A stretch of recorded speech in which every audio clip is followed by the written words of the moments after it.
Hey guys, Pastor Phil Yates from the Greater Sydney Conference. I hope you're well. Hope you're getting outside doing some exercise. Go for a run, go for a walk. Get the family off the couch. Say, guys, it's time for a walk. Time to see some blues. Time to see some greens. Time to get some rays. You know what I mean? Get that vitamin D. I know what you're doing. You're staying inside. You're getting the puzzles done. You're getting the Lego done. How do I know you're getting the Lego done? Well, did a little piece myself, didn't I? A London bus. You get me? Go on, geezer. Give me a fiver. I'd like to thank Pastor Craig Vanass for getting me that. Took me forever, but it was awesome. Anyway, today we are doing the Camp Safety Honour. Isn't it a good looking honour? I like it. So let's get straight into it. We've already done a minute. Why is it important to find out the local laws as far as campfires? This is probably the most important thing I'm going to talk about today. In some places, it's illegal to light a fire, an open fire. And big fines follow that. So don't light it. If you go into a place where you can't light fires, don't light fires. In Australia, there's a thing called a fire ban, a total fire ban. Do not light fires if you're in a total fire ban. It's unpermitted. If that fire gets out of control, you could be criminally charged. You could be put in prison. You could be held liable for all the millions of dollars of damage that it causes. Guys, don't light fires in a total fire ban. It's probably not good to light a fire if we're in a drought. Or high winds. It's not. We'll talk about that a bit later. But use your common sense as far as lighting fires, and check with the national parks, the state forests, what's going on, and what you can do. So, what happens if you can light a fire? We're not in a total fire ban. We're actually able to go to a campsite. We're able to light a fire there. What kind of safety precautions do we need to do that? So we look for a previous fire pit, or we look for a place where a fire has been. We don't want to make an extra scar, right? So we want to actually be sensible about it. Have adequate firefighting equipment with you. So water, sand, you might have an extinguisher there, whatever it may be. Only burn dry wood and seasoned wood, and keep the fire small and controllable. We'll keep going about that. List 3 reasons a campfire should be never unattended. Could get out of control. Young children could be around it, and they're interested in fire. If it's unattended, this isn't a good thing. So stay attended. Stay around the fire. Make sure an adult's there at all times. And that's illegal in some places to actually have an unattended fire. List the rules of safety. So we're going to nail down a bit more about fire safety when we're making these fires. So locate the place. Make sure it's clear for about 3 meters around this fire.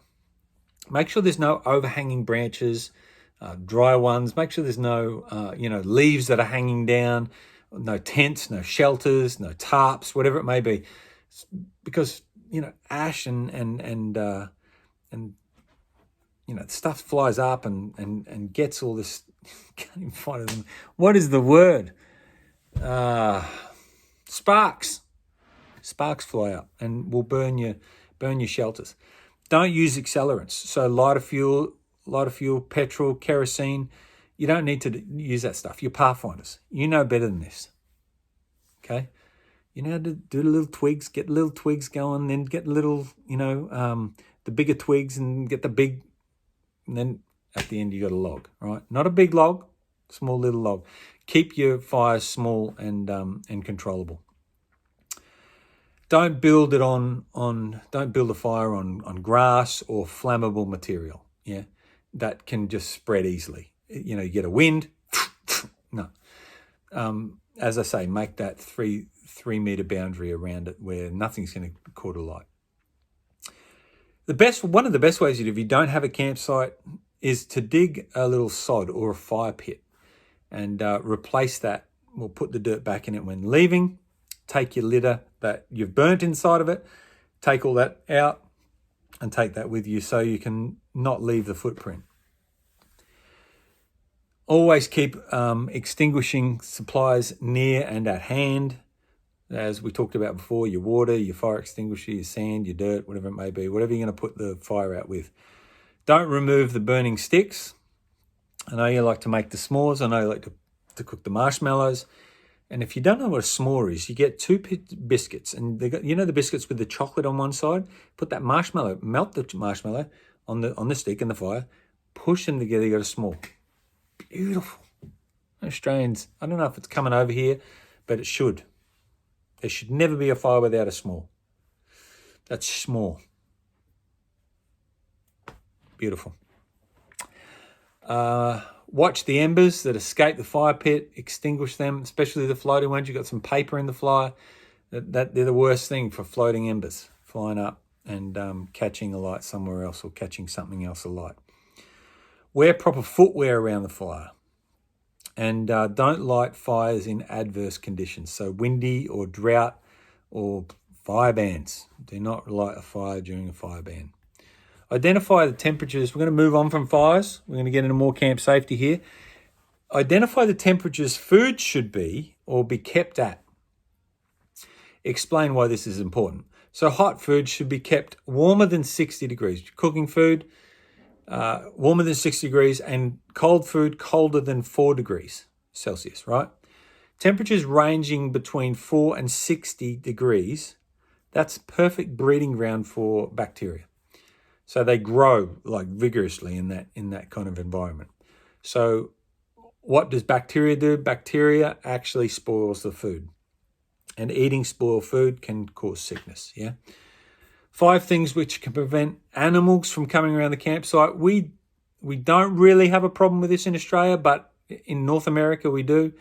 And, Canada, you got your bears, you got your raccoons, all that kind of stuff. So a couple of things we need to do. Wash all the dishes. Store food in animal-proof containers, preventing aromas from escaping as well.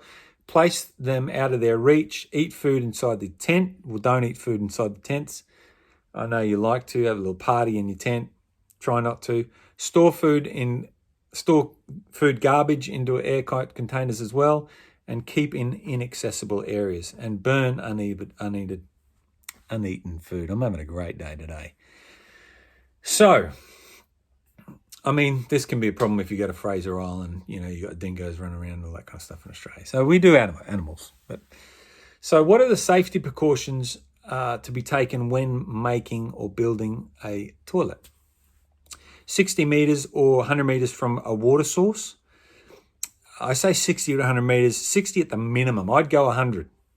Go as far as you can. Toilets should be in a private area. Don't do a toilet right next to a track, especially if you know it's a track. So in a secluded kind of private area, toilets should be sturdy enough to support all the people at that camp. So think of the heaviest person, the lightest, whatever it may be. Build a toilet that's sturdy enough to support those people. All holes need to be dug at least 50 centimetres to a metre deep.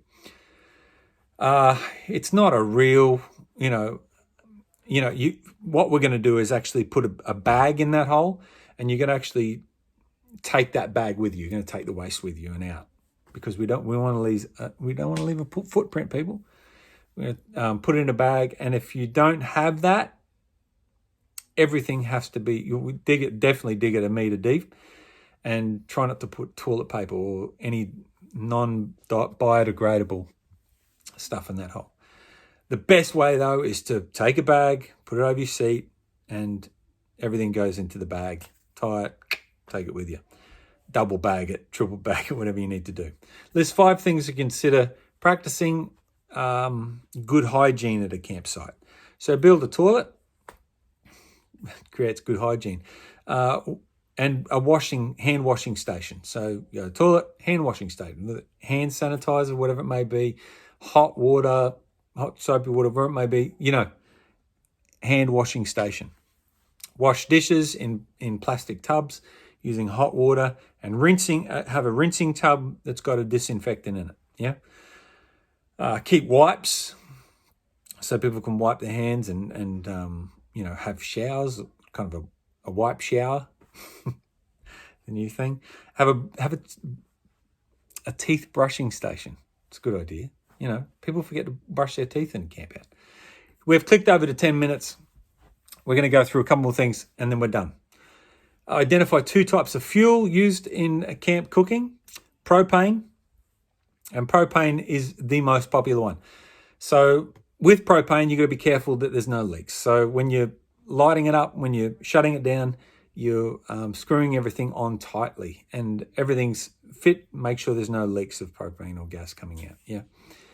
Alcohol, the challenges with this is it's often used as backpacking. It's the flame can be invisible, especially in the sunlight. So be careful about alcohol when burning it because it can be seen, not seen. I'm having a fantastic one today. These are the things you need to do. So there's 4 things you need to do. Number 1, make a list of what should be in a camping first aid kit. So make a list of everything that needs to be in a camping first aid kit. Give you some hints. You need some Band-Aids. You need some pain medication. You need gauze, disinfectant, tweezers.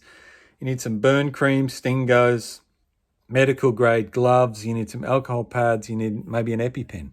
So there's obviously more things that you need to add to that, but make a list of what you should put in a camping first aid kit. Number 2, list 5 guidelines for safety when handling the following items. So 5 guidelines for safety using these items, right? Knives, axes, saws, hatchets, and machetes. Yeah? So knives, axes, saws, hatchets, and machetes. Yeah? So the guidelines for safety handling or safe handling. Demonstrate 3 ways of purifying water when camping. So I suggest you do this. Purify water and do 3 ways of it. Get some evidence, get a video going, whatever you need to do. Assist your club or conference leadership in campsite safety inspection. So because we're at home, we're not doing inspections, I want you to do a actual checklist. So everything that is required in checking that a campsite is safe. Think of everything. And take that to your director, make sure he signs off on that. Guys, that is the Camp Safety Honour. We've gone 12 minutes, but I hope you enjoy doing this honour. Check out the advanced one. It's awesome. You only have to do a few more things. I think you have to do a few more reports and inspections, but it's worth giving it a go. Guys, enjoy. Have a blessed day. Bye.